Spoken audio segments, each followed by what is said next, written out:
Hi అండి. నమస్తే. నా పేరు శేషకుమారి. మా ఛానల్ ఎర్రా గార్డెన్స్‌కి స్వాగతం అండి. ఈరోజు నేను సంపెంగ మొక్కలు చూపిస్తున్నానండి. మా గార్డెన్‌లో 4 రకాల సంపెంగ మొక్కలు చాలామంది ఇష్టపడుతూ ఉంటారు. వారందరూ కూడా కామెంట్ సెక్షన్‌లో మీ సంపెంగ మొక్కలు ఒకసారి చూపించండి మేడం అని కామెంట్ చేస్తూ ఉంటారు. అందుకని చెప్పేసి ఈ వీడియో షూట్ చేస్తున్నానండి. మా ఇంట్లోకి అడుగుపెట్టిన వెంటనే ఇలాగా సిట్‌ఔట్‌కి ఎదురుగుండా మెయిన్ గేట్‌కి పక్కనే ఆకు సంపెంగ అండి. సాయంత్రం మనకి 5, 6 ఆ టైంకి చక్కగా సువాసనలు వెదజల్లుతూ ఉంటుందండి. చూసారా ఎలా ఉన్నాయో ఆకుల్లాగా. అందుకనే దీన్ని ఆకు సంపెంగ అంటారండి.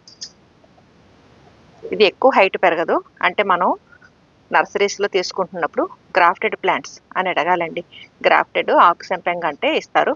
ఇది మామూలుగా అయితే చాలా ఎత్తుగా మామిడి చెట్టులాగా అయిపోతుందండి. గ్రాఫ్టెడ్ మొక్క అయితే ఎక్కువ హైట్ అవ్వకుండా పెరుగుతుందన్నమాట.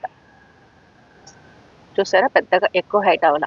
జస్ట్ ఒక 6 అడుగులు, 7 అడుగులు అలా. అంటే మనం కట్ చేసుకోవడాన్ని బట్టి ఉంటదండి. మేము ఈ మధ్య ప్రూన్ చేసాము. మనం ప్రూన్ చేయకపోతే ఇంకొంచెం హైట్ పెరుగుతుంది. ఏమైనా గానీ మనకి పువ్వులు ఎక్కువండి. ఇవి నిత్యం పూస్తాయి. సీజన్‌తో నిమిత్తం ఉండదు. 365 రోజులు చక్కగా విరబూస్తూనే ఉంటుందండి. మీరు గమనిస్తే చూసారా?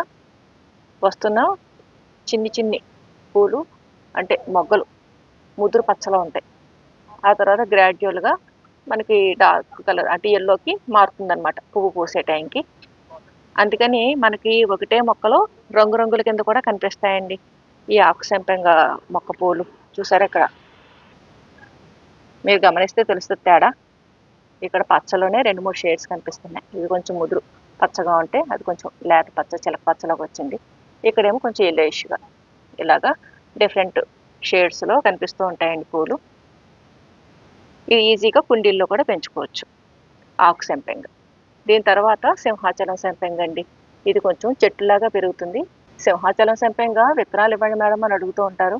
విత్తనాలు గుత్తులు గుత్తుల కింద వచ్చేస్తాయండి.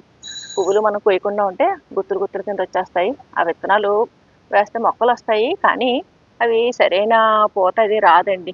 ఎక్కువ హైటు పెరిగిపోతుంది. పూలు కూడా సరిగ్గా రావండి. ఎక్కువ పుయ్యవు. అంటే ఇక్కడ సంపెంగ మొక్కలన్నీ ఇదే ప్లేస్‌లో ఉన్నాయండి. ఇంటి ముందున్న ఈ కొద్ది ప్లేస్‌లోను వరుసగా వేసామనమాట. ముందు ఆకు సంపెంగ, తర్వాత సింహాచలం సంపెంగ, దాని వెనకాల తిరుమల సంపెంగ, ఆ చివరన నాగ సంపెంగ. ఇవన్నీ వన్ బై వన్ మీకు చూపిస్తాను. ఫస్ట్ ఫ్లోర్ టెర్రస్ మీదకి సింహాచలం సంపెంగ, తిరుమల సంపెంగ 2 మనకి కనిపిస్తాయండి. అక్కడ నేను క్లియర్‌గా చూపిస్తాను. ఈ సింహాచలం సంపెంగ మొక్క పూలు, కాయలు ఇవన్నీని. నెక్స్ట్ ఈ సింహాచలం సంపెంగ నుంచి కొంచెం ముందుకు వెళ్తే తిరుమల సంపెంగ అండి. తిరుమల సంపెంగ అంటే కొంచెం పువ్వు రేకులు సన్నగా ఉంటాయి. పువ్వు సైజు కూడా కొద్దిగా చిన్నగా ఉంటుందండి సింహాచలం సంపెంగ కంటే. వాసన చాలా బాగుంటుంది. అంటే ఎక్కువ తిరుపతిలో ఉంటాయండి మొక్కలు. అందుకని తిరుమల సంపెంగ అని అంటారు. ఈ పూలు కూడా నేను టెర్రస్ మీదకి వెళ్ళినప్పుడు చూపిస్తాను మీకు. ఇది కూడా ఎక్కువ హైట్ పెరుగుతుందండి. ఈ తిరుమల సంపెంగ కూడా. సింహాచలం సంపెంగ, తిరుమల సంపెంగ 2 హైట్ ఎక్కువ పెరుగుతాయి. ఇది తిరుమల సంపెంగ, ఇది సింహాచలం సంపెంగ అండి. ఈ తిరుమల సంపెంగకి కొద్ది దూరంలో నాగ సంపెంగ. నాగ సంపెంగనే మనోరంజని అని కూడా అంటారండి. ఇది పెంచడం కొంచెం కష్టం అండి. ఎందుకంటే మేము ఇక్కడ 4 సంపెంగలు పెంచుతున్నాం కదా!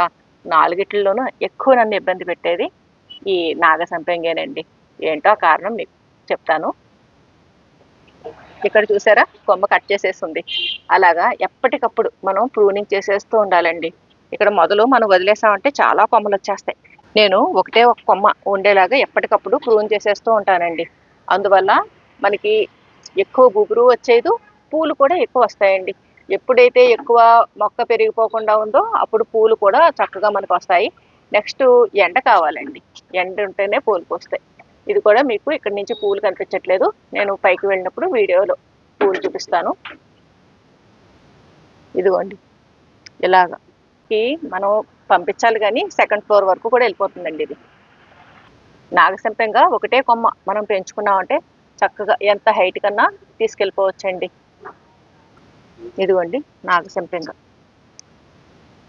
రేకులు దళసరిగా ఉంటాయండి ఈ నాగసంపెంగకి. మంచి సువాసన, చాలా బాగుంటుంది సువాసన. పాములు వస్తాయి అంటారండి, పాములు వస్తాయి అని నేను, ఎందుకంటే అది ఎక్కువ గుబురు పెరుగుతుంది కాబట్టి ఈ పువ్వుకి ఎక్కువ వాసన ఉంటుంది కాబట్టి ఆ మాట అంటారేమో, కానీ ఇంతవరకు మాకు ఆ ఇబ్బంది ఏం లేదండి. అలాగే ఎప్పటికప్పుడు ప్రూన్ చేసేయడంతో గుబురుగా కూడా ఎక్కువ ఉండదు.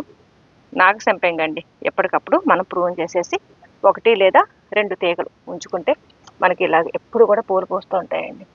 ఇక్కడ మొగ్గ చూపిస్తాను మీకు, ఇదిగోండి చిట్టి మొగ్గ. మనం ఇది కూడా పువ్వులు వదిలేసామంటే కాయలు వచ్చేస్తాయండి. కాబట్టి ఎప్పటికప్పుడు పూలు కట్ చేసేసుకోవాలి. ఒకవేళ పూలు పండిపోయినా అవి కట్ చేసేస్తే ఆ కాయలు అవి రాకుండా ఉంటాయండి. ఈ విత్తనాలు అవి మనకేమి మొలకెత్తవు, మొలకెత్తినా ఆ మొక్క కూడా సరిగ్గా పుయ్యదండి. మనం గ్రాఫ్టెడ్ మొక్కలు కొనుక్కోవడమే బెస్ట్.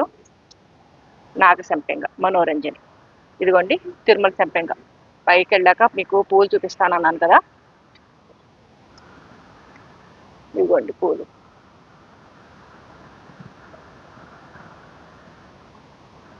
వీటి రేకులు కొంచెం సింహాచలం సంపెంగ కంటే సన్నగా ఉంటాయండి. సువాసన మాత్రం చాలా బాగుంటుంది. తిరుమల సంపెంగ, దీన్నే తెల్ల సంపెంగ అని కూడా అంటారు. ఇది కూడా చెట్టులాగా పెరుగుతుందండి, కొంచెం గుబురుగా కూడా పెరుగుతుంది. తేడా గమనించారా? తిరుమల సంపెంగ, అక్కడేమో సింహాచలం సంపెంగ. అది కొంచెం పలచగా ఉంది సింహాచలం సంపెంగ. తిరుమల సంపెంగ ఎంత గుబురుగా ఉందో చూడండి. ఆ పచ్చదనం కూడా కంటికి ఆహ్లాదకరంగా ఎంత బాగుందో. ఇవి మొగ్గలు ఎక్కువండి మనకి. సింహాచలం సంపెంగ కంటే కంపారిటివ్గా తిరుమల సంపెంగ మొగ్గలు ఎక్కువ వస్తాయి. అంటే ప్రస్తుతం ఇంకా సీజన్ స్టార్ట్ అవ్వలేదు. సీజన్ స్టార్ట్ అయితే మాత్రం చాలా ఎక్కువ పూలు పూస్తాయండి. పెద్ద పెద్ద దండల కింద కట్టి మేము గుళ్ళో వేస్తూ ఉంటాం. ఇప్పుడు ప్రూన్ చేద్దాం అనుకుంటున్నాం అండి, సింహాచలం సంపెంగ, తిరుమల సంపెంగ. ఆ ప్రూన్ చేస్తే మళ్ళీ మొక్కలు మీకు చూపించడం అవ్వదు కదా అని ఈరోజు నేను షూట్ చేస్తున్నాను అనమాట. ఇది సింహాచలం సంపెంగ అండి. పూలు చూసారా? దగ్గరగా అందినవన్నీ కోసేస్తాం, ఎందుకంటే చుట్టుపక్కల వాళ్ళకి లేకపోతే గుళ్ళోనూ అలా ఇస్తూ ఉంటామండి. వాళ్ళ ఫ్రెండ్స్ వచ్చారు, వాళ్ళకి కొన్ని పూలు కట్ చేసి ఇచ్చాము. ఇంచుమించు సీజన్తో నిమిత్తం లేకుండా బాగానే పోస్తుందండి ఈ మొక్క. కొన్ని సీజన్స్లో అయితే మనకి చాలా ఎక్కువ పూలు వస్తాయి, మొత్తం చెట్టు అంతా వచ్చేస్తాయి పూలు. ప్రస్తుతం కొద్దిగా చూసారు కదా, కనిపిస్తున్నాయి కదా ఆ కొమ్మకి పూలు, అలాగే పోస్తున్నాయండి. మంచి సువాసనతో చాలా బాగుంటాయి పూలు. మనం కొయ్యకపోతే విత్తనాలు అయిపోతాయండి, అది చెప్పాలంటే కొంచెం ప్రాబ్లమే. అనవసరంగా ఎనర్జీ అంతా వేస్ట్ అవుతుంది కదండి. ఆ విత్తనాల వల్ల పడి లేచిన మొక్కలు పెద్దగా మనకి పుయ్యవు కూడాను. గ్రాఫ్టెడ్ సంపెంగ మొక్కలు పూసినట్టుగా మనం విత్తనాల ద్వారా వేసిన మొక్కలు పుయ్యవండి. అందుకని మనం వీలైతే గ్రాఫ్టెడ్ మొక్కలు తీసుకోవడమే బెస్ట్. ఆ గ్రాఫ్టెడ్ మొక్కలు కూడా మా కడియం నర్సరీలో సింహాచలం సంపెంగ అయితే 250 నుంచి మొదలవుతుందండి. మనకి 300, 400 మ్యాక్సిమం ఒక 500 పెట్టామంటే ఒక్కొక్క వెరైటీ ఈజీగా వచ్చేస్తుంది మనకి. అంత శ్రమపడి అంత ఖర్చు పెట్టి మొక్క తెచ్చుకొని పెంచుకుంటున్నందుకు పూలు కూడా ఎక్కువ వస్తాయండి. కాబట్టి గ్రాఫ్టెడ్ సంపెంగ మొక్కలు పెంచుకోవడమే బెటర్ అండి. మీకు కాయలు కూడా చూపిస్తాను, చాలా ఎక్కువ వచ్చేస్తాయండి గుత్తులు కింద. ఇప్పుడు చూపిద్దామంటే కనపడట్లా, దూరంగా ఉన్నాయి, చూపిస్తానండి జూమ్ చేసి. ఇక్కడ కనిపిస్తున్నాయి చూసారా కాయలు, ఇలా గుత్తులు కింద వచ్చేస్తాయండి. అవి ఏవో పగడం పూసలు లోపల పెట్టినట్టుగా ఉంటాయి, చాలా బాగుంటాయి. ఆ వీడియో కూడా నేను ఒకసారి షేర్ చేశానండి. ఈ బోగన్విల్లాలు పక్క నుంచి కొద్దిగా ప్లేస్ ఉంచుకున్నామండి మేము పూలు కోయడం కోసం. ఈ సంపెంగ పూలు ఇలాగ తాళ్ళు కట్టామండి. ఈ తాళ్ళు కట్టి ఈ తాళ్ళతోటి ఈ మొక్క ఇలా లాగుతాం అనమాట, లాగి పూలు కోస్తామండి.